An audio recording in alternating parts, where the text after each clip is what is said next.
বিশ্ব সভ্যতাকে তুড়ি মেরে মানুষ হত্যার উৎসবে মেতে উঠেছে ইসরায়েলি বাহিনী।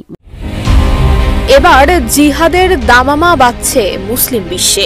এতদিন আবাবিল পাখির অপেক্ষায় থাকা দেশগুলো এবার হয়তো বুঝতে পেরেছে জিহাদ ব্যতীত থামানো সম্ভব নয় রক্তক্ষেকো ইসরায়েলকে। আজকের ভিডিওটি অত্যন্ত গুরুত্বপূর্ণ, তাই আর দেরি না করে চলুন আপনাদেরকে আগে পুরো ভিডিও ক্লিপটি দেখাই, তারপর কিছু গুরুত্বপূর্ণ কথা বলছি। বিশ্ব সভ্যতাকে তুড়ি মেরে মানুষ হত্যার উৎসবে মেতে উঠেছে ইসরায়েলি বাহিনী। মনে হচ্ছে তাদেরকে থামানোর কেউ নেই। পাখির মতো উড়ছে মানুষ, দেখলে মনে হবে হলিউডের কোনো সিনেমার শুটিং। মর্মান্তিক এই দৃশ্য নেতানিয়াহুর প্রশাসনের বর্বরতার। দ্বিতীয় দফায় যুদ্ধবিরতি কার্যকর না হওয়ার পর নতুন গতিতে গাজায় ভয়াবহ আগ্রাসন শুরু করেছে ইসরায়েল। বিমান হামলার তীব্রতায় ধোঁয়ার কুণ্ডলীর সঙ্গে এভাবেই শূন্যে উড়ে আবার মাটিতে পড়ে যাচ্ছে মানুষ। এদিকে আরেক ভিডিওতে দেখা গেছে উপত্যকায় জরুরি সেবা দেয়া চিকিৎসক সহ অন্তত 15 কর্মীকে হত্যা করেছে আইডিএফ। যদিও ইসরায়েলি প্রতিরক্ষা বাহিনীর দাবি ভুলবশত হামলার কারণে তাদের মৃত্যু হয়েছে। হামাসের সদস্য রয়েছে মনে করে রেড ক্রিসেন্ট সোসাইটির অ্যাম্বুলেন্স জাতিসংঘের গাড়িতে হামলা চালায় আইডিএফ। বালির নিচ থেকে 15টি মরদেহ উদ্ধারের পর শুরু হয় তোলপাড়। ইসরায়েলি বর্বরতায় গাজায় প্রতিদিনই বাড়ছে প্রাণহানি। খান ইউনিসে এক সাংবাদিক ও এক শিশু মারা গেছে আইডিএফ এর হামলায়। হামলা হয়েছে একটি মসজিদেও। নিরাপত্তা করিডোরের নামে উপত্যকায় নতুন করে সেনা মোতায়েন করেছে ইসরায়েল। নেতানিয়াহু ঘোষণা দিয়েছেন উপত্যকার বড় এলাকা দখল করে নিরাপদ জোন হিসেবে ঘোষণা করা হবে। ইসরায়েলি বর্বরতায় গাজায় প্রাণহানি 50,000 ছাড়িয়েছে। ইউএনআরডব্লিউ এর তথ্য অনুযায়ী উপত্যকার 90% বা 19 লাখ মানুষই এখন বাস্তুচ্যুত। এর মধ্যে মাত্র 2 সপ্তাহে বাস্তুচ্যুত হয়েছে প্রায় 3 লাখ মানুষ। ইউএনআরডব্লিউ এর তথ্য অনুযায়ী উপত্যকার 90% বা 19 লাখ মানুষই এখন বাস্তুচ্যুত। এর মধ্যে মাত্র 2 সপ্তাহে বাস্তুচ্যুত হয়েছেন প্রায় 3 লাখ মানুষ। গাজায় গণহত্যা আর পশ্চিম তীরে ইসরায়েলের অবৈধ দখলদারিত্বের প্রতিবাদে সড়কে নেমে বিক্ষোভ করেছেন রামাল্লার সাধারণ ফিলিস্তিনিরা।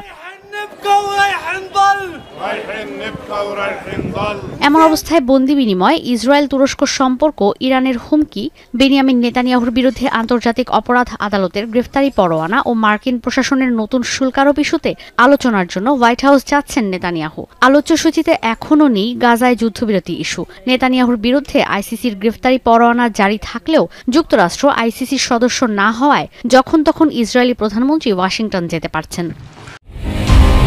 এবার জিহাদের দামামা বাজছে মুসলিম বিশ্বে।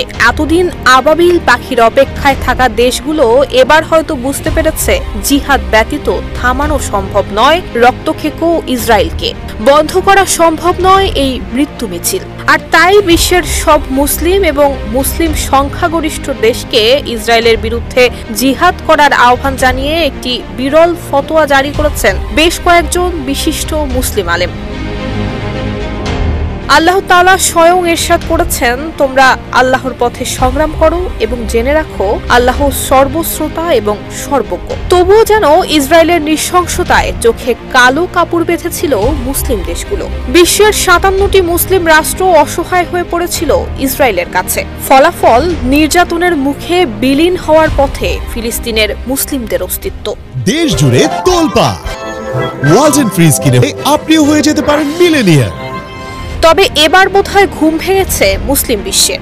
সম্প্রতি সমস্ত মুসলিম দেশকে তাদের ম্যান্ডেট অনুসারে ফিলিস্তিনে চলমান গণহত্যা এবং ব্যাপক ধ্বংসযজ্ঞ বন্ধে অবিলম্বে সামরিক, অর্থনৈতিক এবং রাজনৈতিকভাবে হস্তক্ষেপ করার আহ্বান জানান মিশরীয় ইসলামী পণ্ডিত ইউসুফ আল কারাদভির নেতৃত্বাধীন ইসলামী সংগঠন ইন্টারন্যাশনাল ইউনিয়ন অব মুসলিম স্কলার্সের মহাসচিব এবং প্রভাবশালী কুর্দি সুন্নি ইসলাম পণ্ডিত শেখ আলী আল কারাদাঘি।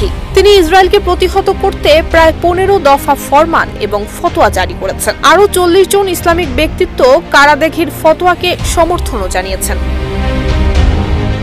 যেসব মুসলিম দেশের সঙ্গে ইসরায়েলের শান্তি চুক্তি রয়েছে সেগুলো পুনর্বিবেচনা কিংবা পর্যালোচনা করার কথা বলেছেন মুসলিম নেতারা। একই সঙ্গে মার্কিন প্রেসিডেন্ট ডোনাল্ড ট্রাম্পকে তার নির্বাচনী প্রতিশ্রুতি অনুযায়ী আগ্রাসন নির্মূল এবং শান্তি প্রতিষ্ঠায় মার্কিন মুসলিমদের চাপ সৃষ্টির আহ্বান জানান তারা। গত জানুয়ারিতে ক্ষমতায় আসার আগে নির্বাচনী প্রচারণা বন্ধের সময় বারবার যুদ্ধ বন্ধ করার প্রতিশ্রুতি এবং অস্থায়ী যুদ্ধবিরতি ঘোষণার কথা বললেও ফিলিস্তিনের বিরুদ্ধে ফের যুদ্ধ শুরু করতে ইসরায়েলকে ইন্ধন দিয়েছেন মার্কিন প্রেসিডেন্ট ডোনাল্ড ট্রাম্প।